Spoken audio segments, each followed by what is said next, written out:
Falamos direto do gabinete da vereadora do PT, Ray Almeida. A Ray, primeiramente, obrigado mais uma vez por atender a Metropolitana. Gostaria de primeiramente perguntar para você qual é a sensação, né? Você que faz parte do Partido dos Trabalhadores, o partido do presidente Lula, eleito pela terceira vez, né? Vai governar o país já pela terceira vez. A sensação, claro, tua, a gente vê, né, de felicidade, mas eu quero ouvir de você. Qual é a sensação que passa na tua cabeça, no teu coraçãozinho aí? Conta pra gente, Ray. Mais uma vez, muito obrigado por falar conosco aqui, viu? Oi, Danilo. Nós que agradecemos esta sua oportunidade, né, essa oportunidade que você tem nos dado para nos manifestarmos as nossas posições políticas, os nossos projetos, o nosso falar com a população por meio desta emissora metropolitana. E também agradecer, cumprimentar e agradecer as pessoas que estão nos assistindo por esse momento tão importante e histórico da nossa sociedade. Esta eleição é uma eleição, eu posso dizer que é a eleição mais importante das nossas vidas, Danilo, porque nós tivemos dois projetos em disputa. Um que era o projeto da barbárie, que significa morte, e um outro que significa a civilidade, a democracia, a esperança, a vida. E venceu a esperança, venceu o amor, né? Nós vencemos o projeto da morte para que nós tenhamos um projeto da vida. E isso é razão de comemorar, de estar feliz. Porém, nós preciso dizer que nós, ao elegermos o Lula pela terceira vez, e isso também é outro fator histórico do nosso país, né? Um presidente numa democracia ser eleito pela terceira vez, tem muitos desafios postos, né, para este governo que inicia a partir de 1º de janeiro. Mas o Lula está preparado, não tenhamos dúvidas disso. Tem muita gente preparada no seu entorno e, com certeza, nós tiraremos juntamente. E aí, assim, não é o governo do Lula ou o governo do PT. É um governo de várias forças políticas e que a sociedade vai precisar participar para que demos os resultados esperados pela grande maioria da população ao eleger o Lula presidente da República. Ray, no último dia 27, o presidente ele completou 77 anos. Em várias ocasiões, ele disse que ele se sente um jovem de 30 anos. De fato, ele vai precisar mesmo, né, de fazer várias tratativas junto ao Congresso Nacional e também junto ao Senado. E, claro, trabalhar aí com várias frentes para que o Brasil possa caminhar, que possa andar novamente. Segundo o TSE, mais de 120 milhões de eleitores, é histórico, né? Mais uma vez a votação no país. Foi uma eleição bastante acirrada. O último acirramento que teve em 2014 entre Dilma e Aécio, uma diferença de 3 milhões de votos, e agora uma diferença de 2 milhões de votos. Então, a pergunta é: como é que Lula vai trabalhar no Congresso, junto ao Senado, né? O Lula, inclusive, é o presidente hoje o mais idoso do país, mas ele se sente um jovem de 30. Como é que você vê, então, esse trabalho do presidente junto, né, a essas lideranças? O próprio presidente disse que vai vai trabalhar para todos, independente se votou nele ou não.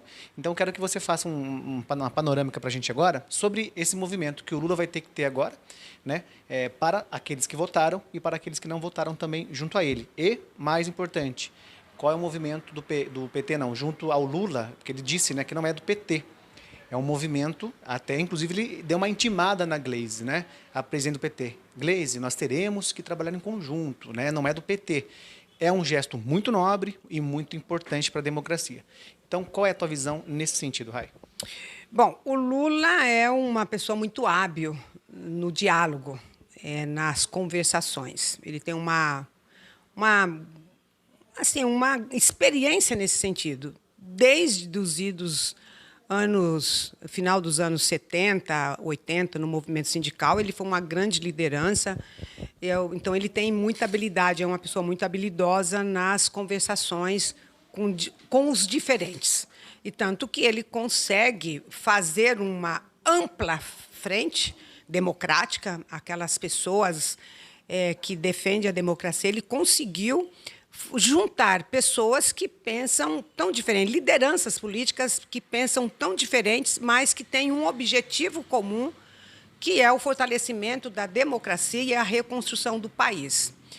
Portanto, neste momento, está colocado para o Lula, mas não só para o Lula, mas para o conjunto das forças que compõem essa frente ampla, essa articulação política, seja com o Congresso, seja com as lideranças dos estados, os governadores dos estados, sejam com os prefeitos, que precisam também chamar os prefeitos para estabelecer esse diálogo, e seja com o mundo. O Lula precisa conversar também com as forças políticas do mundo, porque o Brasil precisa se colocar novamente no cenário mundial e reconquistar a credibilidade que foi perdida nos últimos 4 anos. O Brasil perdeu credibilidade, o atual governo não é aceito em nenhum lugar dos outros países, e nós precisamos, o Lula vai precisar restabelecer esta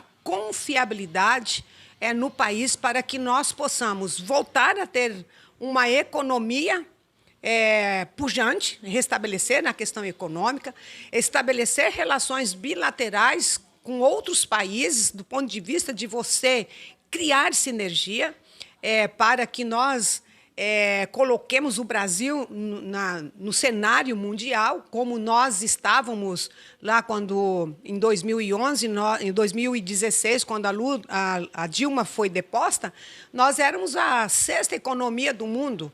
Portanto, a gente precisa reconquistar essa questão.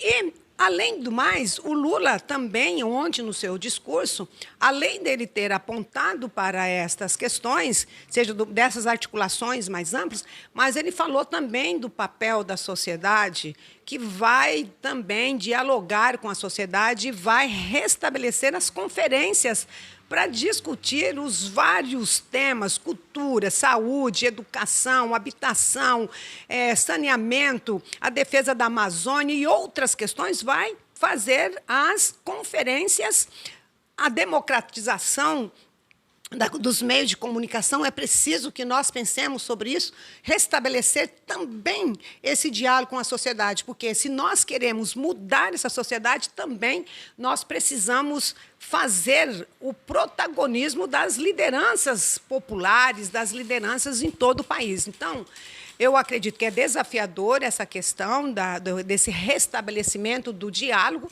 mas eu acredito que o Lula ele está bem fisicamente. Quando ele fala que ele tem 30 anos de idade, ele demonstrou a energia que ele tem na campanha, a disposição, a coragem que ele teve, né? Assim, é uma eleição que ele sofreu muitos ataques em todos os sentidos, porque foi uma eleição que foi disputada não com uma pessoa, como bem ele falou.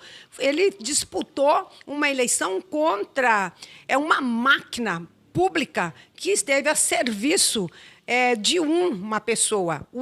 Endividou o Brasil para ganhar as eleições, o presidente em exercício, além das fake news que tiveram, as mentiras. Foi assim uma avalanche de mentiras e de factóides que foram criados ao longo desse período, e o Lula, com a sua energia, com essa sua disposição, com essa sabedoria, mas também com amor. O Lula expressou muito amor durante esta campanha eleitoral. E agora nós estamos no momento, e o Lula aponta para isso, que ele será o presidente da nação. E ele quer restabelecer, inclusive, a nação, as relações entre os diferentes. Nós pensamos diferentes, mas o fato de pensarmos diferentes uns dos outros, nós não podemos odiá-lo e não conversar. E hoje as famílias estão divididas, as amizades estão divididas, enfim, a sociedade está dividida por conta de pensamentos divergentes. A divergência, ela é extremamente positiva. E o Lula, com certeza, trabalhar nessa perspectiva que nós sejamos o país da União, inclusive restabelecer a bandeira brasileira, que é a bandeira de todos nós, não tem dono a bandeira brasileira. Até o símbolo da nação, que é a bandeira nacional, foi apropriado indebitamente pelo governo, pelas forças políticas que hoje estão no poder. E aí o Lula também está com esse compromisso. Estou muito confiante nesse mandato que o Lula vem. Não será fácil, mas ele está rodeado de pessoas muito capacitadas e com muitas habilidades políticas, mas também habilidades pessoais, para que nós possamos fazer desse Brasil, que é tão grande, um país também que é da amizade, das relações que nós temos no nosso país, que é da alegria, que é da festividade, que é da convivência amorosa um com o outro, do abraço, do afeto. E a gente precisa fazer essa construção. Lula, que você tenha muita energia, que esses 30 anos seu, apesar dos 77 anos de idade, ela seja cada dia mais revitalizada para que ele possa ser o grande articulador político para que nós possamos reconstruir o nosso país e botá-lo de novo de onde ele estava,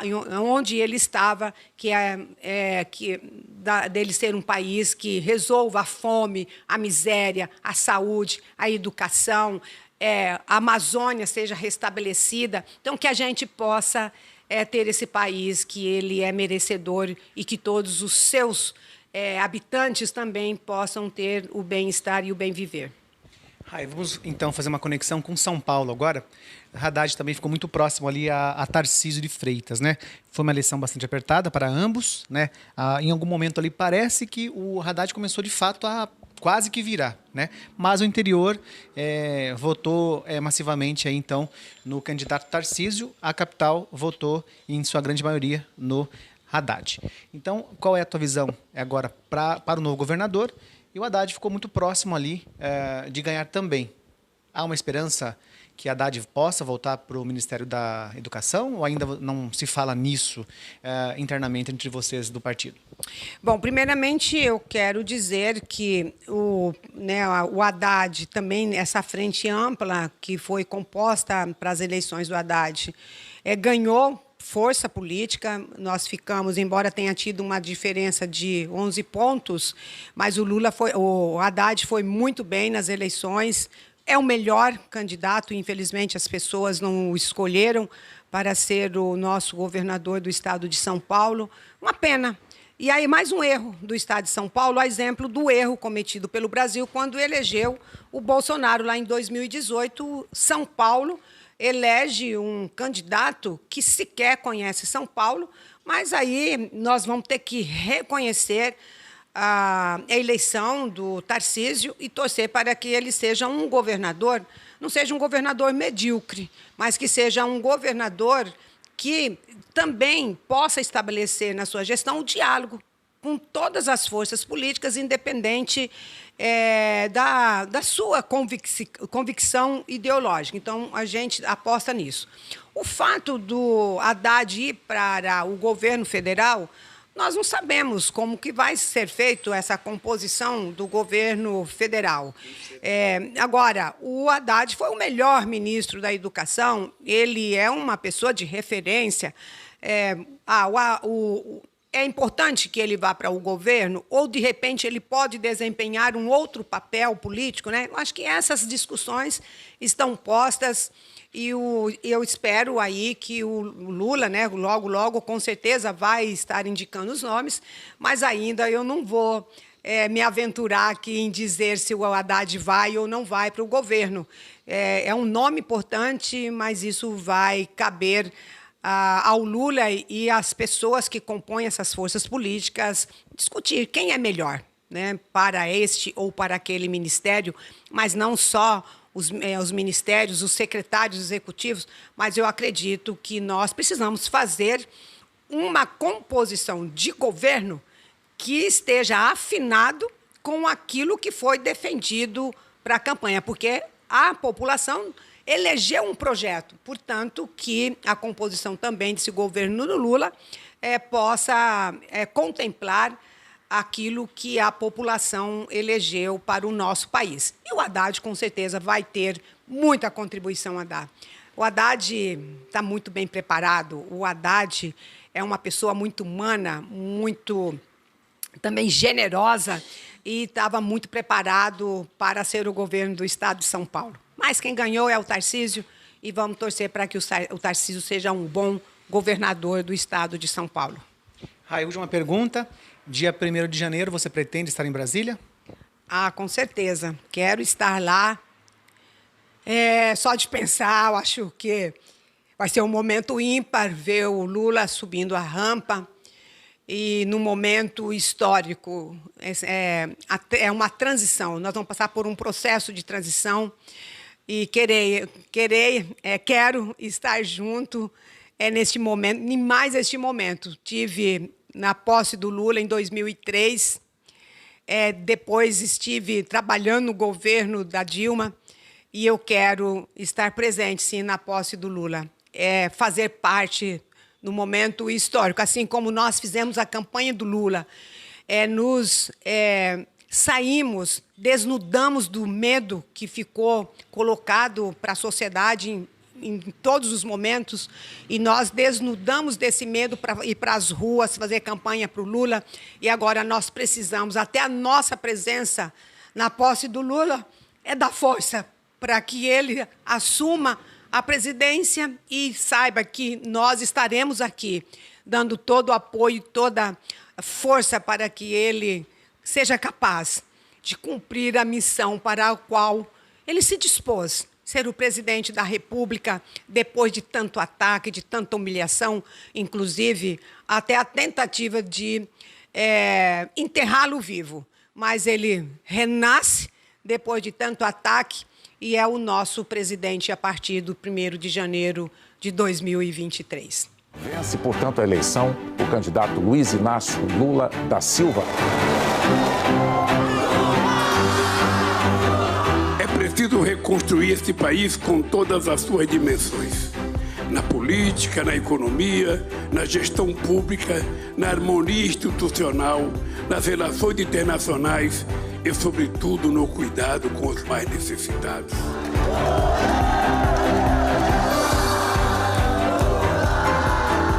Vamos juntos pelo Brasil, olhando mais para aquilo que nos une do que para as nossas diferenças.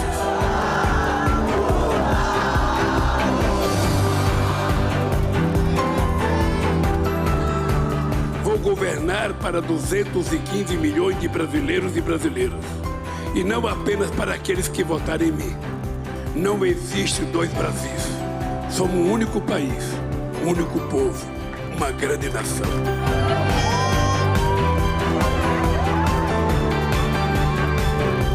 O Brasil é a minha causa.